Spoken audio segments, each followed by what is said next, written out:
It's a way of storytelling. Absolutely. But like Call of Duty multiplayer, I always kind of feel like from like the games journalists and industry experts always they recognize that it's a good game and they recognize that it's a well-made game. They always kind of turn up their nose to it. Like it doesn't count. It's like, oh, you're a Call of Duty player. Oh, you're a Madden player. You're just like one of those guys. You know what I mean? Like a bro. Like it always kind of gets like that bro title. Yeah. Now, I think Fortnite has transferred over from being a bro game to being like just a game that is phenomenally popular with kids and like even older than kids, there's goofiness primarily.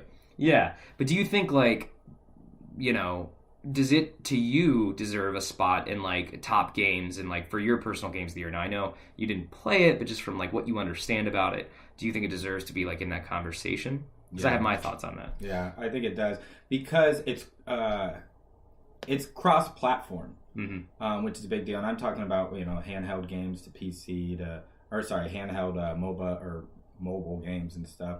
I mean, everybody is playing this game. It's the number one watched game on Twitch, and it's taken that idea that really was pushed with PUBG, and it blew it up. Mm-hmm. It blew it up, and now look, if you're telling me if Fortnite was not around, that we would have Black Ops, that we would have every Counter-Strike is making a battle royale game. Like everybody's making a battle royale. People are asking Halo, battle royale. Gears. So like, how do you not put that as a revolutionary type game? And it's not like they just rested on it, right? Like they didn't just put this game out for free and then just be like, all right, buy all the skins now, we'll make our money and run. Mm-hmm. They've really invested a lot into the idea of, and this is a term that I think we're going to be saying a lot more over the next few years, on this podcast and in gaming in general, is games as a service. Right, this is something that's kind of taking off as a new like nomenclature. So games as a service is you either pay a minimal price up front or no price up front, and then through content drops and loot boxes, and more things, it constantly draws you back in and gives you a reason to play and gives you a reason to spend money. Now, I am of the belief, personally, like, if I got a game for free and it's keeping my attention and I'm still playing it, like, I'll give them money. Like, the developers earn it, right? I like they deserve you just that. You just want to support. And I think Fortnite is doing it better than anyone. Like they're building a subtle lore to everything. Their marketing is on fire. Like the way they handle their marketing is incredible. Like there was that time earlier this year where they had like items from the game. Did you see this? Like items from the game would be transferred via a portal. And all of a sudden they weren't in the game anymore. Like the hamburger shop, it's like a popular spot, like on the map, the hamburger fast food joint or whatever. And the hamburger on top of the sign was gone. And then somebody found the hamburger in the desert here in real life, and they were like, "Oh, there's a rift between like the game world and here." It's just like subtle, stupid stuff like that. That is, it's cool. It gives people a reason to like come back and play. And I don't know, I really enjoy that. I think like the more a game does that, the more we need to consider adding them into the game of the year discussion each year because the game from this year to last is totally different. Did Fortnite come out this year? No. 2 years ago. That's what I'm saying. Ago? So it's kind of like... But it's changed so much. It's not the same game. It's not. It's not at all. It's not at all. And so they're kind of like... I think they've said, like, they're not going to do sequels. They're just going to keep building. Yeah, they're just going to keep adding to this game. Kind of like Windows 10. Yeah. Fortnite. The Windows 10. The Windows 10 of gaming. Yeah. Hot take, Wyatt. Hot take. Okay. So I think, given the time that we're at right now, I want to say what our top 3 games were for each person. I will let you have the honors and go first. And, just give me a quick reason as to why it's your top game and tell me why. And then you can kind of give me some honorable mentions, too.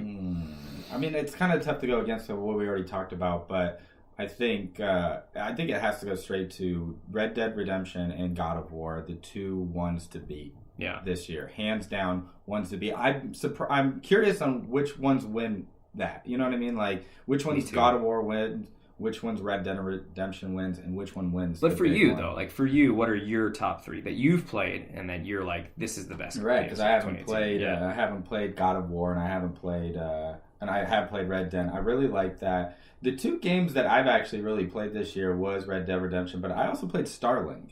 Ooh, and the reason I want to bring that up, yeah, and the Starlink isn't. First of all, bringing Star Fox in that was a brilliant idea. Did you get it on Switch? Oh yeah, yeah. And honestly, Do not get that game unless you have it on Switch. It is the perfect Switch game to have when you're on the road and you want to pull up and you want to do some star battling fighting, like some, galaxy flying around. It's very easy to pick up, play for a little bit, put away for a couple weeks, pick it up and start and you're not lost. There's a very long story to it. It's very easy and simple. It's repetitive, but it's exactly what the Switch was made for. And I think people need to give that credit. A lot of people like the game. Does Star Fox fit into the story, or does it feel like it's just kind of stamped on at the end? So think of it as like a galaxy filled with so many species out there that they could be right next. Like us and like Star Wars and Star Trek on two opposite sides of the galaxy just end up like bumping into each other and having this common problem and working on it together. It is very kind of like, oh, okay. But is it the Star Fox sequel that you wanted? No. It's not a Star Fox game. So be very clear. Like it's just gives you the option to play as Star Fox. Doing this whole new story. Is it full price? Is it a $60 game? Yeah, and this is one of those where you can buy the ships outside. Yeah, don't do that. Yeah, don't do that. Unless you want to, you be you. Yeah, do what you want. It costs more money to have all the little things, but it's actually faster to switch between your things without it. Cool. But if you enjoy having those little figurines, so Red Dead 2 and then Starlink. Yeah, those are my two primary ones. I would say Far Cry 5 was another one I played. Good call. It's just a silly. I forgot that came out story. This year. I actually loved the ending. No spoilers. I haven't beaten it. I want to get back there. Love the ending, and it's the same formula that Ubisoft has with Assassin's Creed and everything, but it works. It's just fun to walk around and do stuff. The game is side missions. Truly, the whole thing is side missions, and it progresses for you. And so you do side missions until you do so many side missions, it progresses the game. And it has that same formula that Assassin's Creed have, and a lot of them, but it's sillier and it's more action packed, and it's like Assassin's Creed is very serious and there's a very serious story to it, and it connects to the other ones. Far Cry is just like, nah, you're put here, blow shit up. Yeah. You know what I mean? Kind of Just Cause-ish, from what I understand. Not as much as Just Cause. Yeah. Just Cause is over the top. So, okay, my top 3 games of the year, this shouldn't come as any surprise. I am going to say God of War 1, Red Dead Redemption 2 at number 2. Okay. For the reasons that I've said before. Number 3 really gets tough for me. I have 2 that I'm going back and forth between. One is Spider-Man, which was fantastic on PlayStation 4. It wasn't like the best game ever made. I think IGN gave it like an 8.5 or something, and I think that is super well scored. Like, it is the best Spider-Man game I've ever played. And I think the reason it's the best Spider-Man game I've ever played is because it's just a better version of Spider-Man 2, which is the best Spider-Man game that I ever played until that, right? Yeah.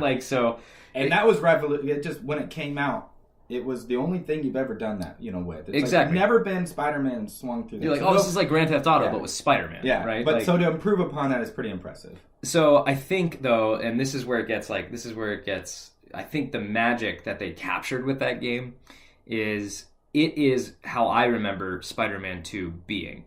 If you went back and played Spider-Man 2 right now, you'd be like, this game sucks. No thanks. But at the time, it was so mind-blowing. And that's what this one is, right? And this is just... I felt the same way playing this as I did playing Spider-Man 2, which brought back great memories, a lot of nostalgia there and stuff too. So really, really, really, really, really enjoyed that game. The other 2 that are sort of vying for that are Forza Horizon 4, which I don't know if it's getting much love in the Game Awards tonight. We'll break those down here in a second. Again, coming up after this, we're going to talk about the Game Awards tonight and our predictions and for both the awards themselves, who they're going to, and the reveals we might see throughout. So Forza Horizon 4 to me was like a perfect racing game. It's one of those that I poured probably at least 30 hours into, I want to say, just unlocking stuff and riding around. You're very and committed to that series. I really love that series. And I'm a big race fan, but there's not a lot of racing games that can keep my attention anymore. Mario Kart's fun or whatever, but I like a little bit more realistic racer every once in a while. And the way they release those games, they go from Forza Motorsport, which is the super realistic, hyper true like simulator racing game, which I like, and it takes me a little bit to get into it, but then after a while I get burnt out on it. And then by the time I'm burnt out on it, they come out with Horizon, which is much more arcadey, much more like just go out there and drive and have fun. And it's beautiful. Oh my god, in 4K, it's unbelievable. I think Horizon combines the best of like Mario Kart and the realism of the real Forza game, because Mario Kart, there's a lot of luck involved. So there's less of an accomplishment when you get first place. But it's really hard in Forza, so you lose that fun silliness to it. So you have Horizon right in the middle, where it's like it's arcadey, but you feel really accomplished when you do really well. Yep. You know what I mean? It's not that luck part; it's really skill. Yep, you're absolutely right. I mean, that's very well put, and that's why I like it so much. The other one is Dead Cells. Did you ever get around to playing this? No, but I heard. I mean, everybody loves it. Oh my god, it's so good. I haven't beaten it yet. It is brutal. Like, it is absolutely brutal to go through. It's like a side crawler, NES graphics thing, which is all the rage right now with indie developers. I'm not typically into those kinds of games, honestly, but like, for some reason that game really grabbed me with its hook, and the hook is you make it as far as you can through the level and then you die, and then you go back to the beginning and you learned a little bit, but the dungeon changes every time that you're trying to get through. So it's not like you memorize the right path, you just memorize the strategy to beat each guy, and then you can pick up weapons each time, but you lose all your weapons when you die. But next time okay, if I see a bow, I want to pick that up, or if I see the double daggers, those are really fast, and the fast ones beat this guy. So it's kind of like Bloodborne, Dark Souls kind of feel to it for a side-scrolling game. Yeah, you don't get hurt by touching guys. They actually have to attack, right? Yeah. Like, you could walk past the guy, and as long as he doesn't actually attack, right? Am I crazy? Maybe. I don't think that's true. Okay, I think you can. Maybe that's a different game I'm thinking of. So those are all really close, and of those three, I think I got to put Spider-Man in there. So I go God of War, Red Dead Redemption 2, and then Spider-Man. Cool. With that, we're running up to showtime here for the Game Awards. Again, make sure you watch the Game Awards tonight. If you've never watched them, they're fantastic. You can find them on Twitch TV /Game Awards, and you can find them on IGN. Is going to be doing a live stream. Pretty much any major video game outlet is going to be doing a live stream of the show. So make sure to check that out. It's a great sort of celebration, again, of the art form of video games. It feels long overdue, with the Oscars out there celebrating, the best in film in a year. This thing has grown and grown and grown, and you've said you've never watched it, right? I've never watched it. I think you're going to be really impressed. impressed. I always look them up. I always find out what they are. I think you're going to be really impressed with the production value of the show. Okay. There's a couple big things that are going to happen tonight, apparently. There's going to be a lot of reveals. The Russo brothers are going to be there. They're the directors of the next Avengers movie, Avengers 4. So a lot of speculation that we might see the Avengers 4 trailer tonight, but we will see. It would be quite the grab for the Game Awards if they were able to do that.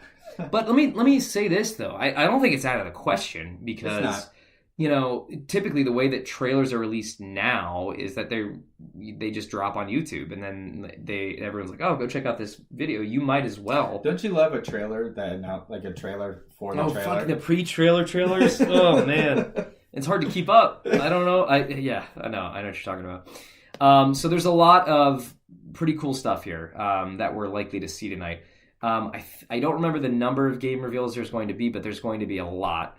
I've heard a lot of rumors. I'm going to throw a few at you now, and I just want you to tell me your hype level for these, okay? Well, what's your hype level for this? A lot of rumors we might see the new Splinter Cell tonight. I'd poop. You would poop. Yep, I get it. Yep, I'm with you 100%. If they actually showed that would be amazing. Yeah. A lot of rumors that yeah. I'd poop. Is there anything I just want to say? I don't want to brush, but you're just going to... Especially if they brought back Ironside. Michael Ironside, yes. That would be fantastic. I would like to see him as the guy in the chair. Maybe training the new recruit or something, passing the torch or whatever. But it doesn't have to be Sam Fisher. I just would love to see I want Sam Fisher there. Yeah, that's true. I want to see Sam Fisher. The other big rumor is that we're going to get the next Far Cry, but it won't be like Far Cry 6. It'll be like they did Far Cry Primal, if you remember. It was like a 4.5 leading into 5. So this would be like the 5.5. Primal, people say it's the best one. Yeah. I bought it. I know you and Buddy always give me shit about this, but didn't even play it. And so hey, you know what? I always buy my games, always play my games, except for Far Cry Primal. I got it on my Steam. You did it too. I never played it. All right. So big rumors there. Another one is that we might see what Rocksteady, this is a really out there one, but we might see what Rocksteady has been working on. That's the one I'm personally most excited for. They did say that they're most likely not going to be there tonight, but you always kind of wonder